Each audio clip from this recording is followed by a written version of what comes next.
শিক্ষার্থী বন্ধুরা সবাইকে রেডিয়াম সায়েন্স একাডেমির পক্ষ থেকে আন্তরিক প্রীতি এবং শুভেচ্ছা।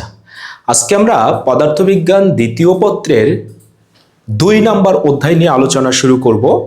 তোমাদেরকে বলে রাখি, আমাদের পদার্থবিজ্ঞান দ্বিতীয় পত্রে দুটো তড়িতের অধ্যায় রয়েছে। 2 নম্বর অধ্যায়ের নাম হচ্ছে স্থির তড়িৎ এবং 3 নম্বর অধ্যায়ের নাম হচ্ছে চলৎ তড়িৎ। আমরা আজকে 2 নম্বর অধ্যায় স্থির তড়িৎ নিয়ে আলোচনা শুরু করব, অর্থাৎ ইলেকট্রোস্ট্যাটিক্স যে অধ্যায়টা রয়েছে এটা নিয়ে আমরা কথা বলবো। তোমাদেরকে শুরুতেই বলে রাখি, এই যে স্থির তড়িৎ অধ্যায়টি রয়েছে, দেখো তো এই স্থির কথাটির অর্থ কি? স্থির কথার অর্থ হচ্ছে অবস্থানের পরিবর্তন হবে না, একই জায়গায় স্থির হয়ে থাকবে। এই তড়িৎ কথাটা যেখানেই আছে, সেটা স্থির তড়িৎ হোক কিংবা চলৎ তড়িৎ হোক, এই তড়িৎ কথা থাকলেই তোমরা বুঝবা এটা এক প্রকার শক্তি, অর্থাৎ তড়িৎ এক প্রকার শক্তি। এবং এই তড়িৎ শক্তি যেখানেই রয়েছে সেখানে অবশ্যই তোমাকে মনে রাখতে হবে সেখানে চার্জের উপস্থিতি আছে, চার্জের উপস্থিতি রয়েছে। এবং এইখানে চার্জ বলতে শুধু আমরা বোঝাবো ইলেকট্রনকে, অর্থাৎ যে সকল জায়গায় এই তড়িৎ কথাটা থাকবে বুঝবা সেই জায়গাতে অবশ্যই ইলেকট্রনের উপস্থিতি রয়েছে। এই ইলেকট্রন যদি স্থির থেকে এই রকম একটা শক্তি সঞ্চার করে তাহলে সেই শক্তির নাম হবে স্থির তড়িৎ। এবং এই ইলেকট্রনগুলো চলমান থেকে যে শক্তির সঞ্চার করবে সেই তড়িৎকে বলা হবে চলৎ তড়িৎ। তবে আমরা স্থির তড়িৎ নিয়ে আলোচনা করব। মানে সোজা কথা, এই অধ্যায়ে ইলেকট্রনগুলো কখনোই মুভ করবে না, ইলেকট্রনগুলো কোনো একটা জায়গায় স্থির থাকবে থেকে এই রকম একটা তড়িৎ শক্তির সঞ্চার করবে, সেই অধ্যায়কে আমরা বলবো স্থির তড়িৎ। তোমাদেরকে একটু শুরুতেই আমি বলে রাখি, স্থির তড়িৎ তৈরি হতে হলে অবশ্যই তোমার ঘর্ষণ বা সংঘর্ষ হতে হবে, অর্থাৎ দুটো বস্তুর মধ্যে কলিশন হতে হবে, ঘর্ষণ হতে হবে। দ্বিতীয় কথা, এই স্থির তড়িতের যে ব্যাপারগুলো রয়েছে, যে উদাহরণগুলো রয়েছে, যেগুলো আমরা প্র্যাকটিক্যাল জীবনে আমরা ফিল করি, এইগুলো শীতকালে আমরা বেশি পরিলক্ষিত করি, কারণ শীতকালে বাতাসটা শুষ্ক থাকে, আর্দ্রতা কম থাকে, তখন এই এক্সপেরিমেন্টগুলো আমরা ভালোভাবে অবজার্ভ করতে পারি।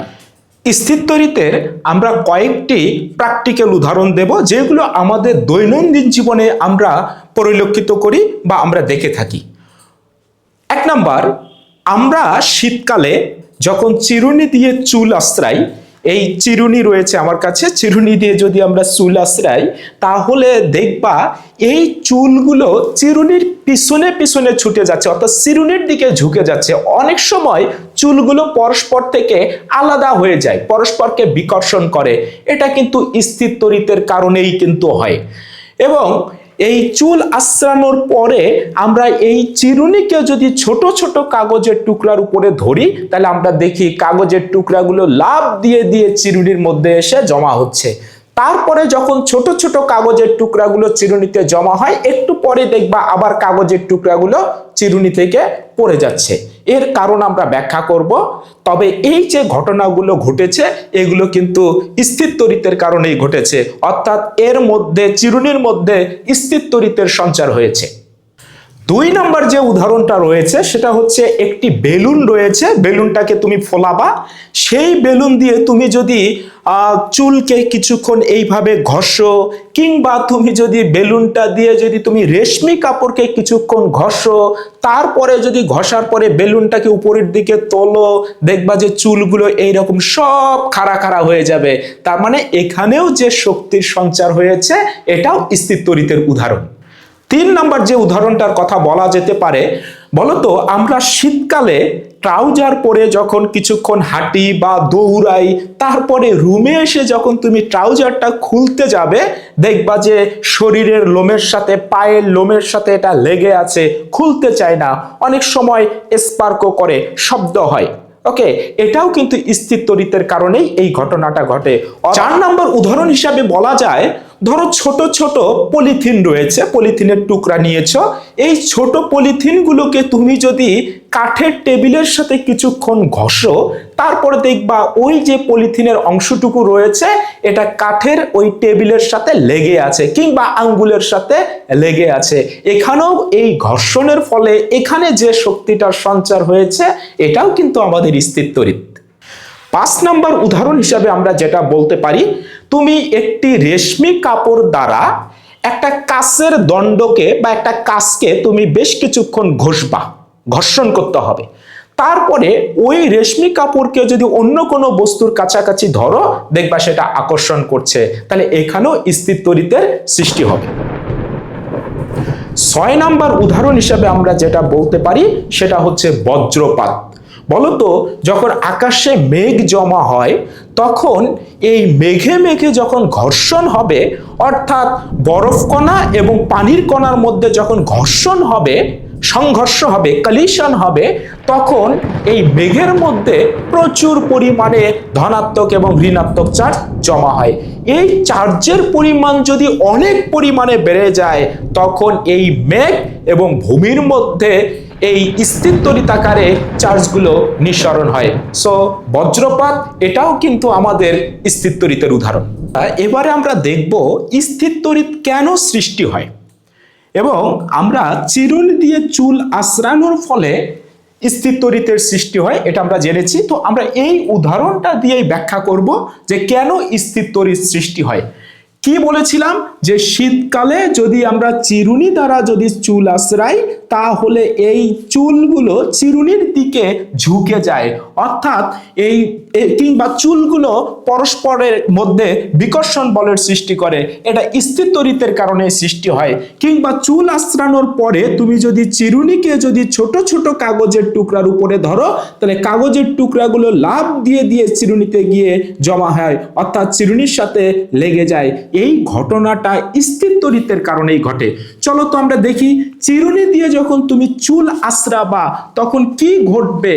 চিরুনি দিয়ে চুল আঁচড়ালে এই চিরুনির সাথে রাবারের সাথে চুলের ঘর্ষণ হবে, তাহলে আমরা বলেছিলাম অবশ্যই ঘর্ষণ হতে হবে। বলতো ঘর্ষণ হলে এই চিরুনিও তো অসংখ্য ইলেকট্রন দিয়ে তৈরি, এই চুলের মধ্যেও তো অসংখ্য ইলেকট্রন রয়েছে। আমরা জানি যে প্রত্যেকটা পদার্থের একটি ইলেকট্রন আসক্তি রয়েছে। তোমরা কেমিস্ট্রিতে পড়েছো ইলেকট্রন আসক্তি, অর্থাৎ ইলেকট্রনকে নিজের দিকে টেনে নেয়ার যে টেন্ডেন্সি বা প্রবণতা বা যে আকর্ষণ, এটা হচ্ছে ইলেকট্রন আসক্তি। বলতো সকল পদার্থের কি ইলেকট্রন আসক্তি একই রকম, না কারো বেশি কারো কম? তোমরা কেমিস্ট্রিতে পড়েছো যে পর্যায় সারণীতে যদি আমরা পর্যায়ে বাম থেকে ডানের দিকে যাই তাহলে মৌলগুলোর ইলেকট্রন আসক্তির মান বাড়ে। আবার তোমরা পড়েছো পর্যায় সারণীতে একই গ্রুপে উপর থেকে যদি নিচের দিকে যাওয়া হয় তাহলে মৌলগুলোর ইলেকট্রন আসক্তির মান কমে। তার মানে সকল মৌলের ইলেকট্রন আসক্তি একই রকম নয়। ওকে, তো এখানে দুটো বস্তু আমাদের রয়েছে, একটা চিরুনি এবং চুল। এই দুইটা বস্তুর মধ্যে এই চিরুনির ইলেকট্রন আসক্তি বেশি। ইলেকট্রন আসক্তি মানে ইলেকট্রনকে নিজের দিকে টেনে নেয়ার টেন্ডেন্সি এই চিরুনির বেশি চুলের চাইতে। তাহলে বলো তো এই চুল থেকে যখন আমরা ঘর্ষণ হবে, যখন চুল আঁচড়াবো তখন এই চুল থেকে ইলেকট্রন কোথায় চলে যাবে? চিরুনির মধ্যে চলে যাবে। ফলে এই চিরুনিতে ইলেকট্রনের সংখ্যা বেড়ে যাবে, অর্থাৎ ইলেকট্রনের আধিক্য বেড়ে যাবে। ফলে চিরুনিটা কিন্তু ঋণাত্মক চার্জে চার্জিত হবে, কারণ এখানে ঋণাত্মক চার্জের সংখ্যা বেড়ে গেছে, ইলেকট্রনের সংখ্যা বেড়ে গেছে। আর এই চুলগুলো কিন্তু ধনাত্মক চার্জে চার্জিত হবে, কারণ এখানে ইলেকট্রন চলে গেলে এই চুলের যে পরমাণু আছে সেখানে প্রোটনের সংখ্যা বেড়ে যাবে, আর প্রোটনের চার্জ যেহেতু ধনাত্মক, সো এটা ধনাত্মক চার্জে চার্জিত হবে। এবারে চিরুনির মধ্যে আমাদের ইলেকট্রনের সংখ্যা বেড়ে গেছে, আর চুলের মধ্যে আমাদের তোমার ধনাত্মক চার্জের সংখ্যা বেড়ে গেছে। তাহলে বলো ওই ধনাত্মক চার্জগুলো যখন চিরুনি দিয়ে তুমি চুল আঁচড়াবা তখন ওই ধনাত্মক চার্জগুলো এই ঋণাত্মক চার্জকে আকর্ষণ করবে, অর্থাৎ চিরুনি যেদিকে যাবে তখন চুলগুলোও কিন্তু সেই দিকে আকর্ষিত হবে। আবার যেহেতু সবগুলো চুল যেহেতু ধনাত্মক চার্জে চার্জিত হয়েছে তারা কিন্তু পরস্পরকে আবার বিকর্ষণ করবে, এই কারণে এই ঘটনাটা ঘটে। অর্থাৎ চিরুনি দ্বারা চুল আঁচড়ালে এই চিরুনির মধ্যে স্থির তড়িতের সৃষ্টি হয়। এবার আসো তো, এই চিরুনিকে যদি আমরা ছোট ছোট কাগজের টুকরার উপরে ধরি, তাহলে কাগজের টুকরাগুলো লাফ দিয়ে দিয়ে উপরে চিরুনির মধ্যে গিয়ে জমা হবে। কেন? কারণ চুল আঁচড়ানোর ফলে এই চিরুনিতে ইলেকট্রনের সংখ্যা বেড়ে গেছে, অর্থাৎ এটা ঋণাত্মক চার্জে চার্জিত হয়েছে। বলতো, এই যে কাগজের ছোট অংশটা রয়েছে, এটার মধ্যে তো যতগুলো প্রোটন রয়েছে, ধনাত্মক চার্জ রয়েছে, ঠিক ততগুলোই কিন্তু আমাদের ইলেকট্রন রয়েছে, ঋণাত্মক চার্জ রয়েছে, অর্থাৎ এরা চার্জ নিরপেক্ষ। কিন্তু চিরুনিটাকে যখন তুমি ছোট ছোট কাগজের টুকরার উপরে ধরবে, এই ইলেকট্রনের আধিক্য এই কাগজের যে ইলেকট্রনগুলো আছে তাকে রিপালস করবে, বিকর্ষণ করবে, অর্থাৎ ইলেকট্রনগুলোকে নিচের দিকে ঠেলে দেবে ওই কাগজের ইলেকট্রনগুলোকে। তাহলে উপরের দিকে কি থেকে যাবে? পজিটিভ অংশগুলো থেকে যাবে কাগজের। ফলে এই ইলেকট্রন এই পজিটিভ অংশকে কি করবে? আকর্ষণ করবে। ফলে লাফ দিয়ে কাগজের টুকরাগুলো ওই চিরুনির মধ্যে গিয়ে জমা হবে। এখন দেখো, কিছু সময় পরে আবার কাগজের টুকরাটা একাই একাই নিচের দিকে পড়ে যায়। বলো তো কেন নিচের দিকে পড়ে যাবে? কারণ কাগজের টুকরাটা যখন চিরুনির মধ্যে লেগে থাকবে, তখন এই কাগজের টুকরা আবার এই চিরুনি থেকেই আবার ইলেকট্রন নিয়ে নেবে। তাহলে বলো তো, ইলেকট্রন যদি নিয়ে নেয়, তাহলে এইখানে আবার ইলেকট্রনের সংখ্যা বেড়ে যাবে। তখন সেই ইলেকট্রন এই ইলেকট্রন বিকর্ষণ করবে, ফলে কাগজের টুকরাটা আবার নিচের দিকে পড়ে যাবে।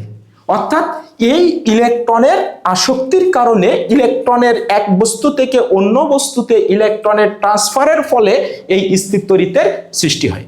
চলো তো ব্যাপারটা আমরা একটু প্র্যাকটিক্যালি দেখার চেষ্টা করি। শিক্ষার্থী বন্ধুরা, তোমরা দেখতে পাচ্ছ এখানে আমার ছোট ছোট কিছু কাগজের টুকরা আমি করে নিয়েছি এবং আমার হাতে একটা চিরুনি আছে। এবার আমি বলেছিলাম স্থির তড়িৎ তৈরি হতে গেলে অবশ্যই এই চিরুনির সাথে চুলের ঘর্ষণ হতে হবে। তাহলে এবার আমি এই চিরুনি দিয়ে চুল আঁচড়াবো, তারপরে সেই চিরুনিকে এই ছোট ছোট কাগজের টুকরাগুলোর উপরে ধরবো। তোমরা শুরুতেই দেখে নাও, আমি কিন্তু এখনো চুল আঁচড়াইনি। দেখো, আমি যদি এইভাবে ধরি, দেখো কোনো কাগজ কি আমার এই চিরুনির মধ্যে এসে জমা হয়েছে? দেখো তো, কোনো জমা হয়নি। এবার আমি চুল আঁচড়াবো। চলো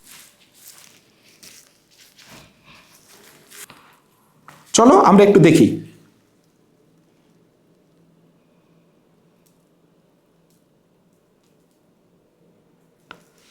শিক্ষার্থী বন্ধুরা, তোমরা দেখতে পাচ্ছ, এই দেখো কাগজের টুকরা কিন্তু চিরুনির মধ্যে আমার লেগে আছে। এখন দেখো পড়ে যাচ্ছে।